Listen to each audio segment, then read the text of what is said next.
Papo de Segunda hoje tem a presença ilustre da professora Gina Vieira, que está aqui. Sensacional. Vamos levantar todos para receber a Gina. Hein? Que além de professora, é criadora do projeto Mulheres Inspiradoras. Muito obrigado por aceitar nosso convite, Gina. É uma honra estar aqui. Obrigada. Gina, o que te fez ser professora e o que te faz não desistir de ser professora? Primeiro, o que me fez ser professora foi um encontro muito marcante que eu tive com uma professora aos 8 anos de idade. Meu pai e minha mãe não eram alfabetizados, quer dizer, minha mãe era alfabetizada, estudou até a 4ª série primária, e meu pai não sabia ler. Mas para eles, escola era a coisa mais sagrada do mundo. Eu lembro da minha mãe me mandar para a escola doente. Era o jeito dela de dizer assim, isso é importante. Só que quando eu entrei na escola, eu já era uma criança muito marcada pelo racismo. O racismo se apresentou muito cedo para mim. Isso lá em Brasília? Isso em Brasília, especificamente em Ceilândia, né? E aí, as representações que meu pai tinha de escola eram como algo mágico. Ele falava assim, minha filha, no dia que você entrar na escola, você vence tudo, você ganha o mundo, ninguém te segura. Então, eu entrei na escola com essa ideia, né, de que eu ia atravessar um portal mágico, lindo. É claro que eu estava enganada, porque a escola é um espaço profundamente racista e o racismo também se apresentou dentro da escola. E aí eu percebo essa dificuldade de estar na escola e tomo a decisão de fazer um esforço para ser invisível, porque aos 8 anos de idade você não tem repertório para entender o racismo que você sofre. Lógico. Então, não sabe nem da onde, o que é aquilo, né? Você não tem a menor noção, né? E quando você é criança, que a carne é mais tenra ainda, você só sente, né? E aí eu decidi que eu seria invisível. Eu entrava na sala muda, saía calada, sentava na última carteira, não fazia perguntas. É claro que uma criança nessas condições não aprende. E aí eu passo para a 2ª série com essa dor profunda de saber que eu não tinha aprendido e encontro uma professora, que era uma professora negra, que um belo dia, apesar de todos os meus esforços para ser invisível, ela me chamou até a carteira dela.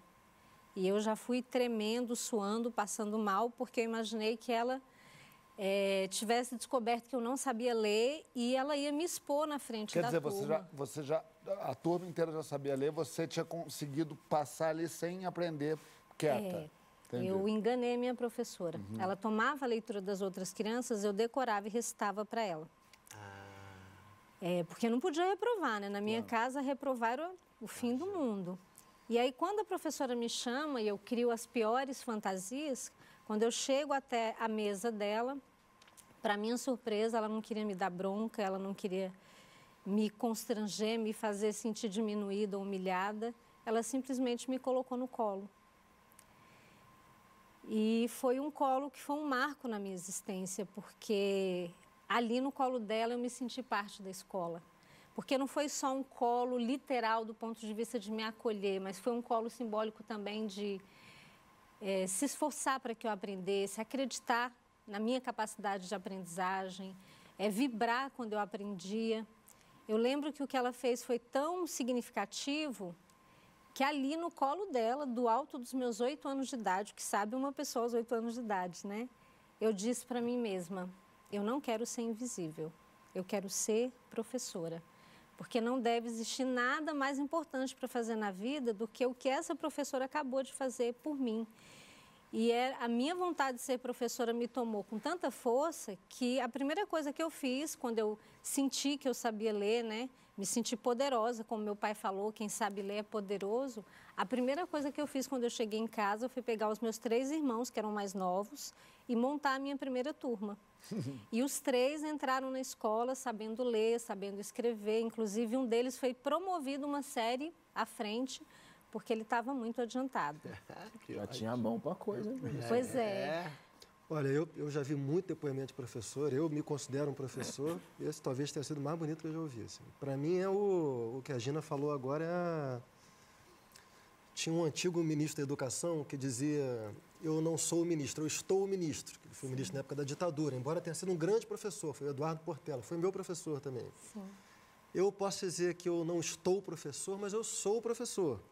Eu dei aula durante muitos anos e vivo hoje ainda, dando palestras e tal, não sei o quê. E acho que Ser professor não necessariamente significa você estar em sala de aula. Ser professor, para mim, está relacionado diretamente ao que a Gina falou agora, que é ajudar as pessoas a desenvolverem-se cognitivamente, afetivamente, existencialmente, politicamente. E a história que a Gina contou agora é uma história que remete a uma coisa que eu falo muito aqui no programa, que é a questão do reconhecimento, né? O que houve nessa narrativa da Gina, que eu entendo, foi reconhecimento. Invisibilidade é o contrário do reconhecimento. Ser invisível é não ter reconhecimento. E a escola pode ser uma instância de reprodução de invisibilidade. Perfeito. Racial, de gênero, de classe.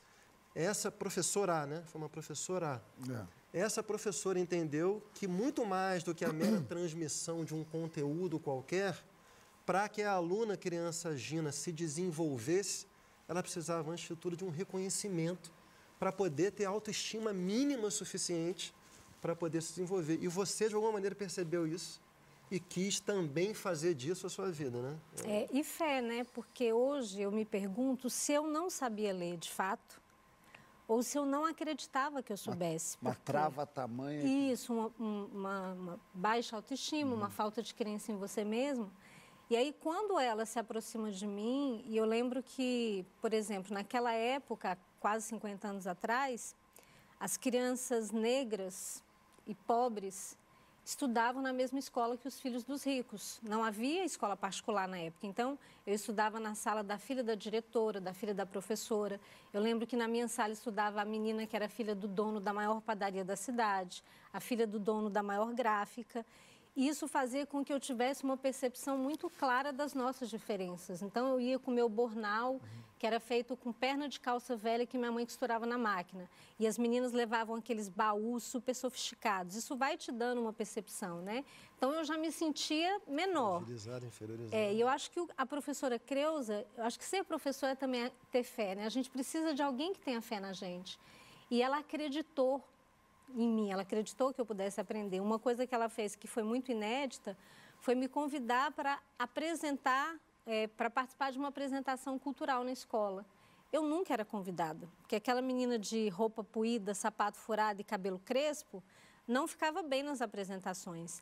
E quando ela me convidou, aquilo teve um significado, assim, eu lembro, até hoje é difícil falar disso, porque a gente fez uma maquiagem e botou umas flores gigantes no rosto e a gente tinha que cantar uma música para anunciar a chegada da primavera.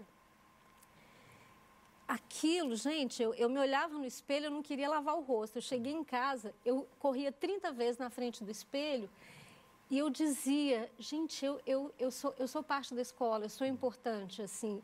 Eu me senti uma criança passível de ser amada. Então, aquele processo dela de me incluir efetivamente, de me fazer sentir parte, tanto do ponto de vista de sentir que eu estava aprendendo, e aí, enfim, a narrativa do meu pai e da minha mãe fazia sentido, porque eles me diziam que quando eu entrasse na escola eu ia me sentir forte, né? E foi mais ou menos isso. E também foi importante para a minha trajetória como professora, porque ali ela me ajudou a construir uma representação muito positiva do que é ser professor. Perfeito. Então, desde cedo, eu entendi que ser professor está relacionado a se importar.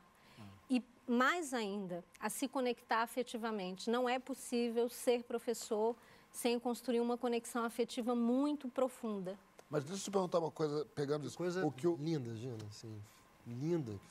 Tá até arrepiado, Lilian. Eu fiquei emocionado mesmo. O Francisco falou uma coisa de reconhecimento, que é uma coisa que a gente procura muito na vida. Então, acho que essa mulher foi uma mulher muito hábil, né? Muito sensível, muito esperta, de entender, conseguir te olhar, entender que você não precisava de uma bronca, nem de uma cobrança, que quer que fosse, deixa eu ler isso, ou qualquer coisa assim. Você precisava ser acolhida. A gente vive num momento, você vai saber dizer muito melhor do que eu, onde a gente vive numa desigualdade gigantesca, as escolas públicas estão sucateadas, a gente tem uns professores acuados, me corrija se eu estiver errado, a gente tem jovens que sofrem em suas casas e vêm com um ódio no coração e uma falta de respeito. E eu sinto que essa relação que levou essa mulher a te olhar dentro de você e ter essa possibilidade de te dar o que você precisava naquele momento, é cada vez mais difícil de acontecer. Porque está cada um cada vez de um lado mais longe que o outro. Existe uma solução para... Porque é preciso que essa relação volte a existir. Existe. Primeiro, eu acho que é importante a gente não falar da educação como uma terra devastada, sabe? Porque senão a gente perde o que a gente construiu, que foi muita coisa. A gente tem que lembrar que até pouco tempo atrás, a gente não tinha todas as crianças na escola e estudar era um privilégio para algumas pessoas, não era direito. A gente conseguiu garantir que o acesso à educação seja um direito.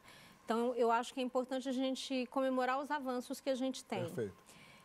Mas eu acho também que a gente precisa estabelecer como prioridade valorizar a profissão. Ser professor no Brasil é algo que não te dá prestígio nenhum. Assim, você tem que ter muita clareza do que você escolheu, você tem que ter consciência de que é uma escolha política, né? Sobretudo quando você trabalha com jovens em situação de vulnerabilidade social, não é uma escolha arbitrária, você não está escolhendo apenas uma profissão, você está definindo um propósito de vida, pelo menos para mim é assim, né? Tem um significado muito profundo, mas do ponto de vista de se sentir valorizado, a gente não se sente. Sobretudo na atual conjuntura política, em que se estimula os professores a serem filmados. Então, você constrói uma narrativa de que o professor é um sujeito que tem que ser visto sob suspeita, né? Uma pessoa perigosa. É uma né? pessoa perigosa. Imagina... Um inimigo, né? Um inimigo. Coloca o professor como um inimigo. Exatamente. Então, acho que a prioridade seria valorizar a profissão. E, principalmente, eu sinto 3 perspectivas. A primeira, em termos de salário, não adianta a gente falar que salário não é importante. Como não é importante? As pessoas buscam as profissões que têm mais prestígio e prestígio está ligado às questões financeiras, né?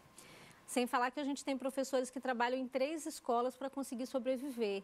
Isso é péssimo porque isso depõe contra a qualidade do trabalho daquele profissional e depõe contra a saúde dele também. Segundo ponto que eu acho muito importante é pensar em valorizar do ponto de vista de enriquecer a formação. O professor tinha que começar a ser formado desde a graduação e essa formação nunca tinha que parar. O professor tem que ser um cara que está sempre lendo, está sempre estudando, ele tem que ser uma pessoa interessante, ele tem que ser uma pessoa para quem o jovem olha e ele admira, e ele se inspira, e ele olha, esse cara gosta do que ele faz. Isso ele tem faz... a ver com o que você falou antes, É, porque exatamente, o desejo, por ser professor, tem muito a ver com a criança ver o desejo que o professor tem pelo próprio conhecimento. É isso. E o professor só tem isso se ele estiver permanentemente atualizando o seu conhecimento. Senão fica aquela coisa E, ao mesmo tempo, se ele tiver uma perspectiva econômica, né? Que garanta que ele possa viver com uma certa tranquilidade para poder estudar. Então, é uma bola de neve Isso. que vai Um professor degradando trabalhando em 3 escolas com uma sobrecarga terrível, ele olha para livro, ele, né? Então, você tem que ter... E o terceiro ponto seria pensar na estrutura. Eu, por exemplo, hoje, se você me perguntasse assim, Gina, qual o maior obstáculo para o seu trabalho? Eu diria para você, salas de aula superlotadas e muitas turmas por professor. Como eu sou professora de língua portuguesa, eu sou a que tenho menos turmas. Então, quando eu pego a minha carga completa, eu pego 6 turmas com 40 alunos. Que é bastante. É muita coisa. Eu sou quem pega menos. A gente tem professores que têm 15 turmas com 40 alunos. Como é que você fala de conexão afetiva? É isso, é essa questão que eu... Com 300 alunos por ano, ou tem professores que têm 500 alunos, né? Então, eu também acho que no Brasil ainda prevalece uma representação muito empobrecida e muito aligerada do que seja educação. Sabe aquele cara que diz assim, não, eu estou mandando meu filho para a escola para aprender geografia, português e matemática. Não quero que ensine mais nada. Calma que não acabou. Se você comentar aqui embaixo, seguimos juntos nesse debate. E curtindo e compartilhando, você chama mais gente para o papo. Toda semana tem vídeo novo. Então se inscreve e ativa a notificação que a gente avisa quando o próximo estiver no ar. Valeu? Até já.